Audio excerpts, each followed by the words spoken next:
Você sintonizados com a gente, você sintonizado aqui pela Rádio Clube AM 720, o som da pioneira, Rádio AM de Pernambuco, Rádio Clube, pelo Instagram, pelo nosso Diário de Pernambuco TV, no YouTube, no Facebook. Estamos juntos para mais uma manhã de informações, ou no momento que você for assistir esse vídeo, estiver acompanhando, porque a partir de agora convidamos já para a nossa sala de entrevistas a senadora pelo estado de Pernambuco, Partido dos Trabalhadores, Tereza Leitão. Tem professora no Senado. Como é que vai, Tereza? Bom dia. Bom dia, Raudney. Bom dia a todos que nos escutam, que nos acompanham nessa manhã, nesse programa de entrevistas. É um prazer estar novamente com você. Sempre bom poder recebê-la também, senadora. E a gente não pode deixar de falar, hoje, no dia 9, tudo que aconteceu ontem, falando sobre o Dia Internacional da Mulher. E temos uma data comemorativa, mas que ela traz também à tona sempre números que ainda são vergonhosos sobre a violência contra as mulheres, feminicídios, tudo isso. E é uma luta sua de sempre, não é, Tereza? Acompanhamos há tantos anos sua carreira política e sempre a senhora se colocando contra essas coisas que são vergonhosas e que já não deveriam acontecer na nossa sociedade. Aqui para a senhora beber sua aguinha. É verdade. Vou falar para a gente como é que foi o que a senhora acompanhou ontem em movimentação. Vou deixar à vontade para fazer um balanço. O dia aqui, eu estou em Brasília, né? Estou falando aqui do gabinete. O dia ontem aqui em Brasília foi muito significativo aqui no Senado. Nós começamos o dia com a entrega do prêmio Berta Lutzi. É um prêmio que é concedido anualmente. Berta foi uma sufragista, uma feminista muito importante na nossa luta. E a cada ano são escolhidas as agraciadas. Uma das agraciadas foi a ministra Rosa Weber. Fez uma fala muito importante, não é? Acho que ela se destacou bastante com a sua postura muito assertiva, em um ambiente onde a maioria ainda também é de homens, como é também aqui no Senado, e outras também militantes, né? A primeira-dama, Rosângela Janja da Silva, também foi homenageada, e foi uma sessão muito bonita. E após essa sessão, aqui na casa, nós já havíamos tido a votação, o início da votação de projetos de lei que dizem respeito à vida das mulheres. As senadoras indicaram como projetos prioritários, independente de quem seja o autor ou a autora, mas que versam sobre questões relativas às mulheres. Violência é o tema recorrente, como você disse, os dados são ainda muito vergonhosos, nos desafiam cotidianamente. A questão da igualdade no mercado de trabalho, né? E depois disso, nós tivemos o anúncio lá no Palácio do Planalto das ações, de 25 ações, né, trazidas pelo presidente Lula e pelo Ministério das Mulheres, em todos os âmbitos. Nós temos 11 ministras, é o maior número de ministras, Raudney, em um governo federal. E todas estavam presentes. E todas, na sua pasta, apresentaram ações para mulheres, na cultura, na ciência e tecnologia, foram apresentadas ações para a educação, na geração de emprego e renda e no combate à violência. Então, foi um ato muito bonito, com a participação dos movimentos sociais também, e, portanto, foi um dia muito fundamental, né, para dar essa visibilidade à luta das mulheres.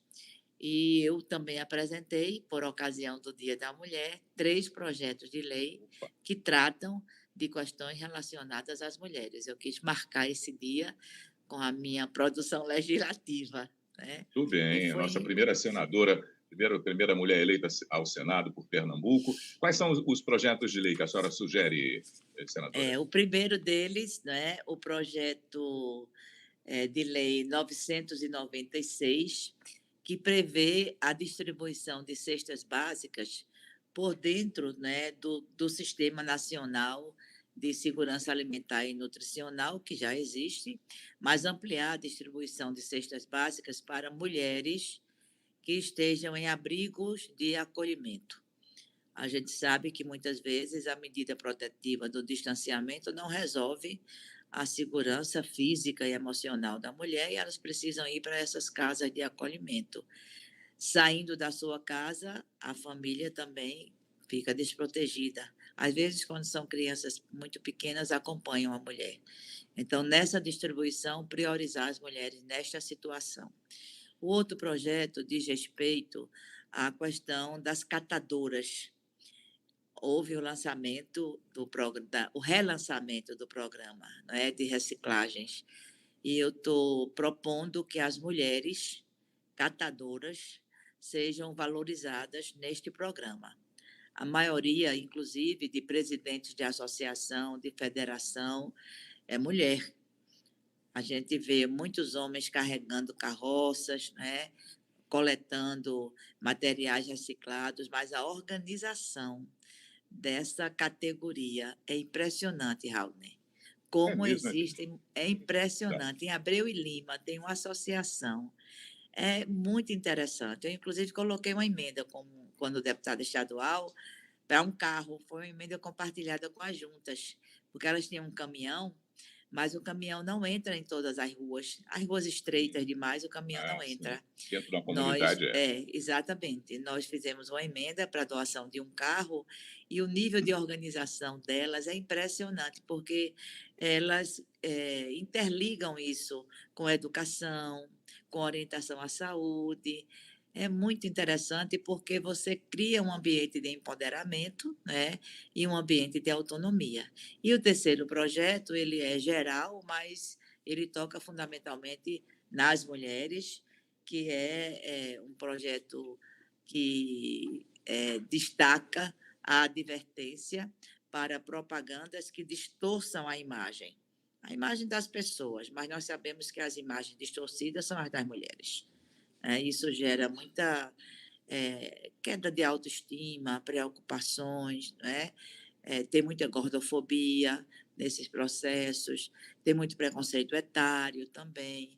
Então, qualquer propaganda, qualquer publicidade que distorça, ela está passível de ser advertida por esse projeto. Interessante.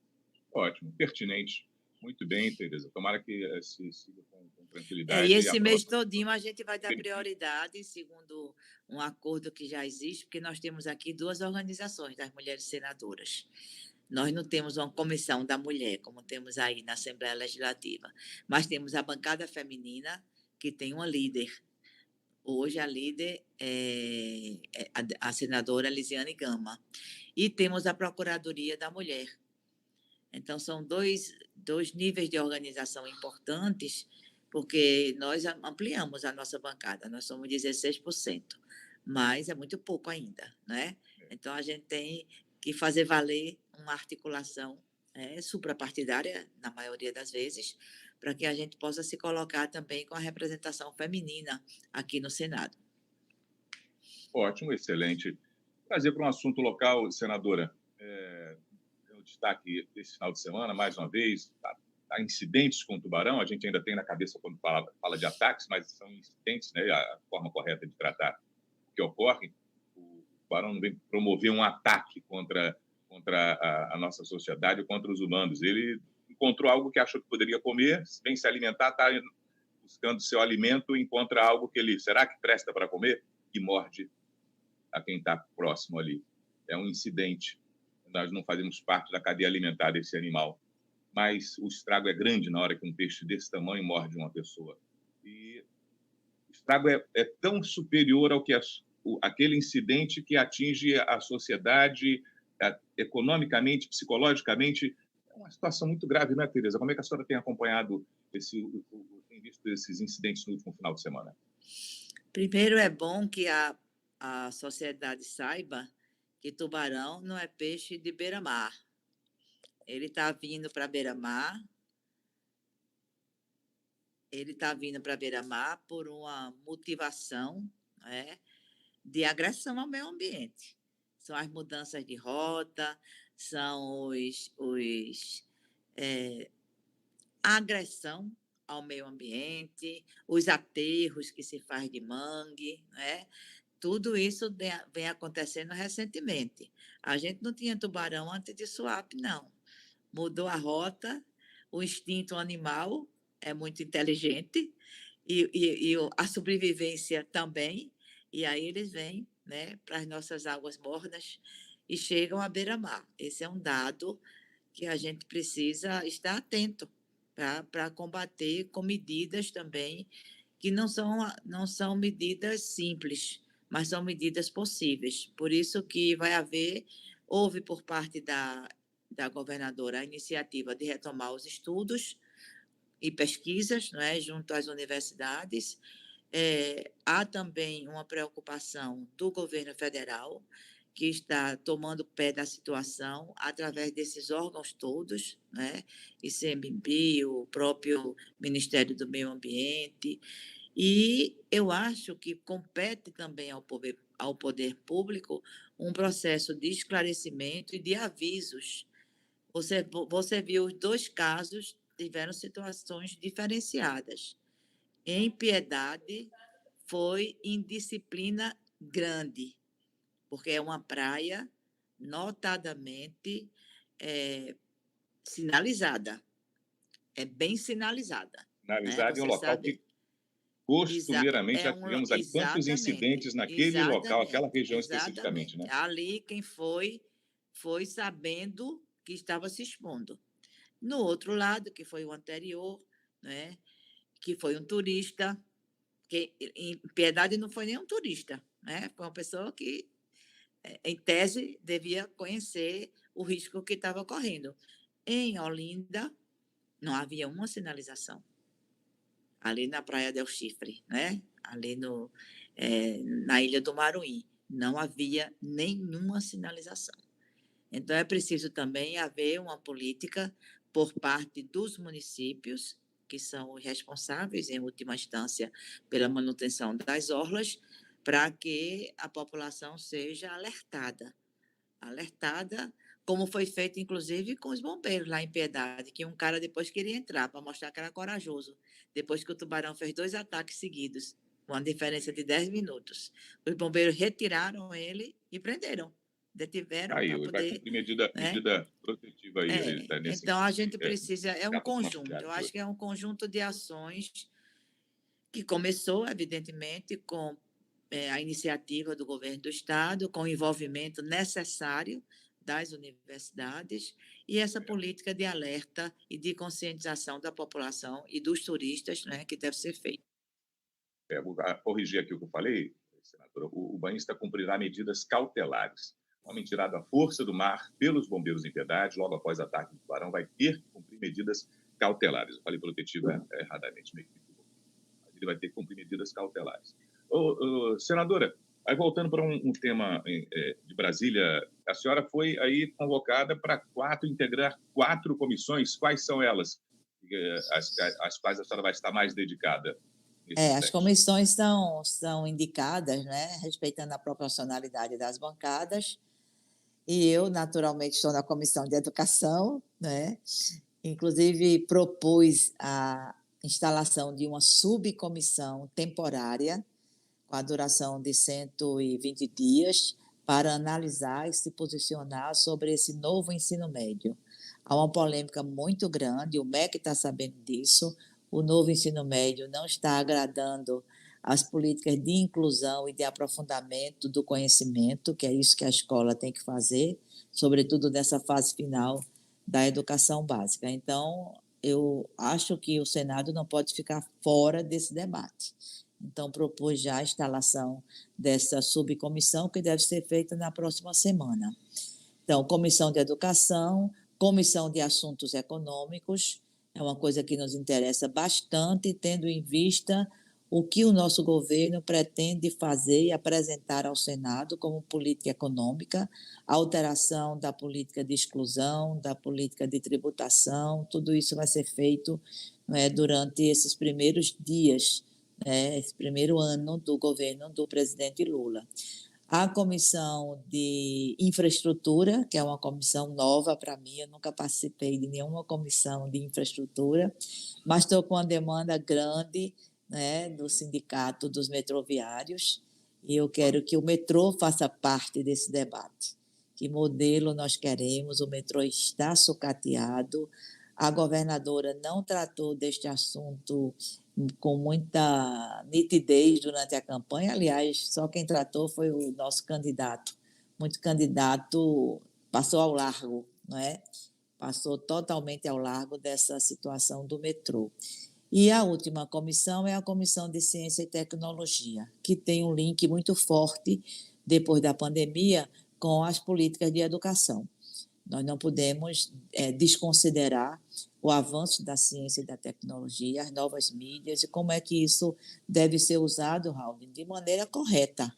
Né? A gente agora tem muitos crimes vinculados a isto. Né? Então, é uma comissão que eu acho que vai ter um trabalho, e, sobretudo, com esse novo norte que está sendo dado pelo Ministério. Então, é uma comissão que me interessa muito, já participei dela na Assembleia Legislativa, porque eu acho que a gente pode produzir muita coisa para a educação, vinculando consciência e tecnologia. Então, essas 4, as outras eu sou suplente. Sou suplente da CCJ, sou suplente de meio ambiente e sou suplente da comissão, que era a Comissão Senado do Futuro e vai ser agora a Comissão pela Democracia. Excelente. A senhora lembrou o assunto de infraestrutura, aí eu lembro que a gente tem aí uma transnordestina, que talvez fique próximo ao assunto. Sim. Universalmente também passe por ela, e o assunto do metrô aqui, que a senhora já sinalizou que vai estar atenta a essa pauta dos metroviários aqui em Recife. Ampliar esse metrô, primeiro salvar do sucateamento que ele já vem há anos. Parece que ficou uma coisa, não se entende como um metrô que era referência nacional, até internacional, de ser um dos metrôs que funcionavam de uma forma com excelência, a gente só pegou uma ladeirinha descendo e não conseguiu meter nem freio nele, continua descendo. Todo dia a gente praticamente continua tendo dificuldades com o metrô funcionando aqui no Recife de forma muito precária.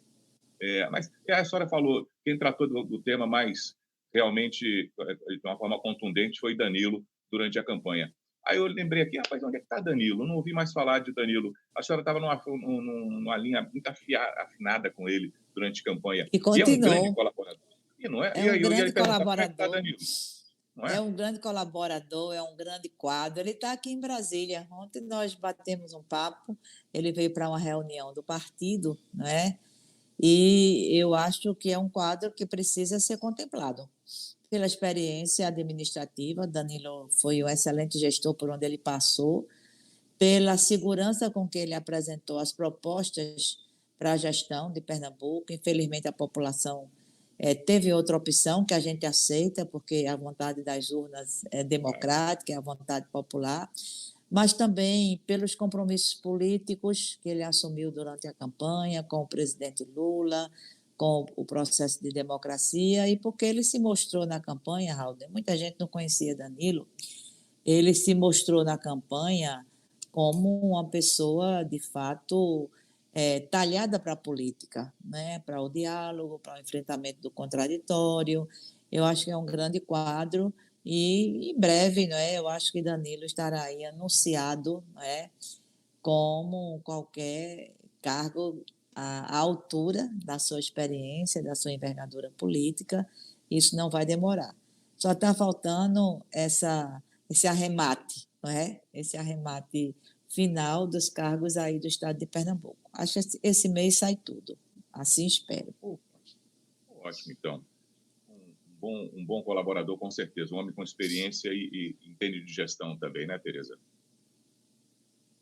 Sem dúvida. Senadora, a aproximação com o presidente ontem, ele se mostrou muito afável ao tema, sempre com minorias e com as mulheres, preocupado também com os números negativos que o Brasil apresenta.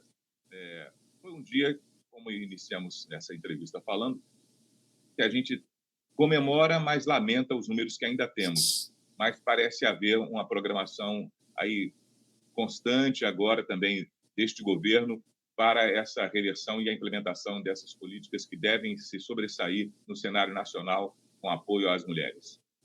Sem dúvida. Eu acho que a principal diferença é uma diferença de concepção. É um outro momento. É um governo absolutamente diferente do que foi derrotado nas urnas. O que era que Bolsonaro e como Bolsonaro tratava a violência contra a mulher e a violência de modo geral. naturalizando. Você lembra que ele agrediu várias mulheres, inclusive jornalistas, tratava com total desprezo, inclusive fazendo ressurgir e fortalecer no nosso país a misoginia, que hoje está sendo debatida na Câmara com a possibilidade de virar crime, assim como é o racismo. Tudo isso ganhou destaque no governo Bolsonaro.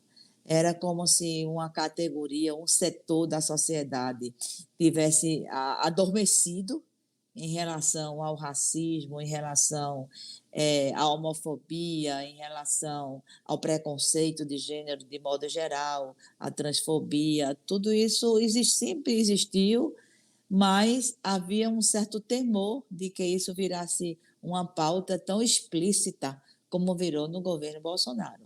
Então, na verdade, hoje nós estamos com um modo absolutamente diferente de olhar a sociedade. Essas coisas não serão tratadas com naturalidade, serão tratadas, inclusive, no âmbito da política pública, inclusive a violência doméstica, que ainda ela é prioritária, né, se destaca nas estatísticas. Então, acho que o que foi apresentado ontem pelo Ministério da Mulher, né, e pelo próprio presidente Lula foi uma política intersetorializada. Todos os ministérios vão tratar da questão da mulher, na busca da equidade e no combate, não é, às desigualdades que ainda persistem e que tiveram 4 anos de tratamento involutivo por Bolsonaro.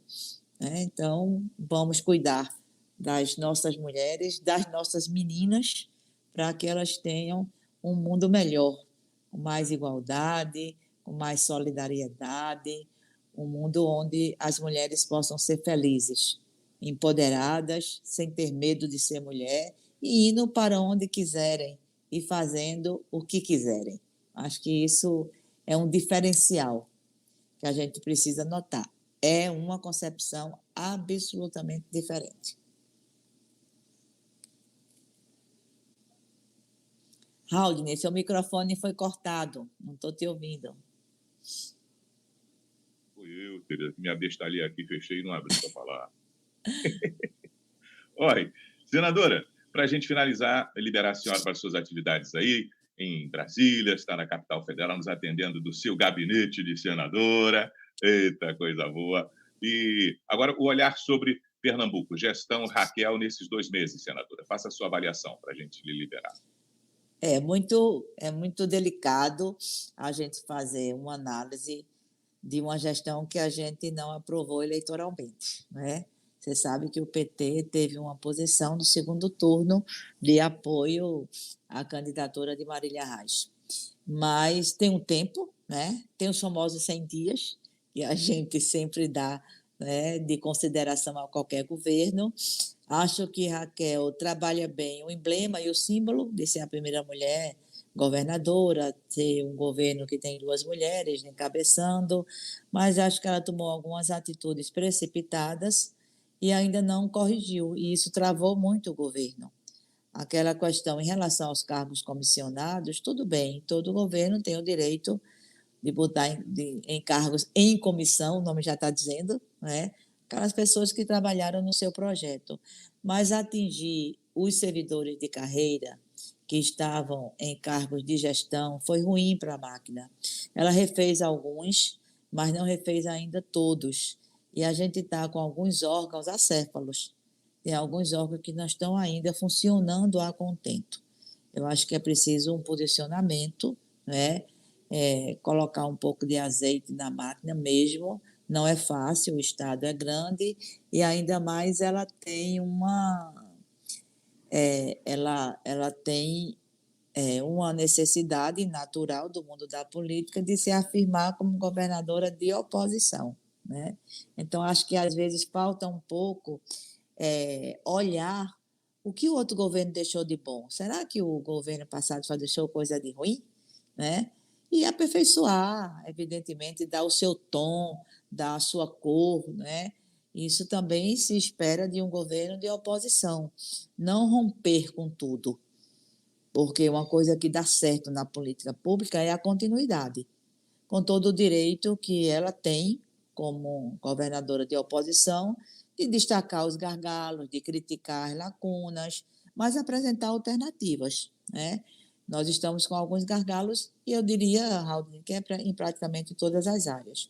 Mas acho também que há tempo, é muito pouco tempo de governo, né? 2 meses é muito pouco tempo, e eu não sou daquelas que acho que quanto pior, melhor. Pelo contrário, já estive com ela, ela também nos convidou oficialmente como bancada do Senado, e nós nos propusemos a ajudá-la, porque ajudando Raquel, a gente está ajudando Pernambuco, a gente está ajudando a gestão com a nossa parte, né, de senadoras e senadores da República.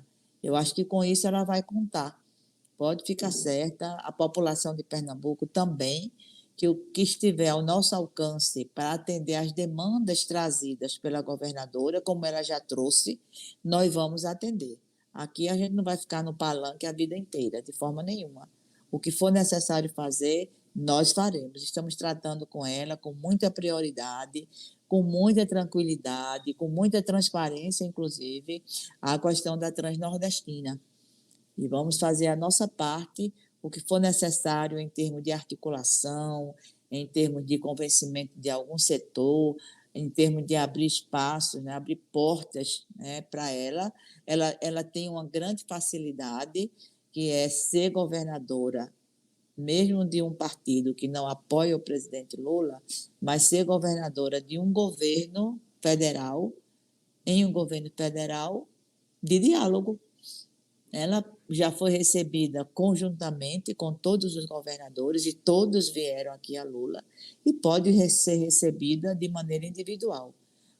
O presidente Lula não vai fazer nenhuma restrição em recebê-la. E eu acho que isso é bom para Pernambuco, é salutar para a política, porque a gente deixa um pouco as divergências políticas de lado para trabalhar suprapartidariamente em um projeto como esse da Transnordestina, que é fundamental para o desenvolvimento de Pernambuco, e todos nós estamos antenados, confiantes e desejosos que isso aconteça. Excelente. Essa busca do encontro pessoal, individual com o presidente Lula não foi sinalizado ainda não, Tereza? Não, mas é possível de acontecer. É possível de acontecer, e nós não nos furtaremos, nem eu, nem o senador Humberto Costa, a tentar viabilizar. Tenho certeza que, havendo essa necessidade, havendo esse desejo, nós vamos ajudar para que ele se realize. Excelente. Tereza Leitão, senadora de Pernambuco, do Partido dos Trabalhadores, muito obrigado mais uma vez por nos atender aqui no Grupo Diário de Pernambuco. Eu que agradeço, Raul. Bom dia para você, bom dia para todos que nos acompanharam nessa entrevista, e vamos continuar, né, a nossa rotina de trabalho. Um bom final de semana para vocês. Da mesma forma, senadora. A gente libera já a senadora desse espaço de entrevista aqui no nosso Grupo Diário de Pernambuco. Seguimos na programação da Rádio Clube, pelos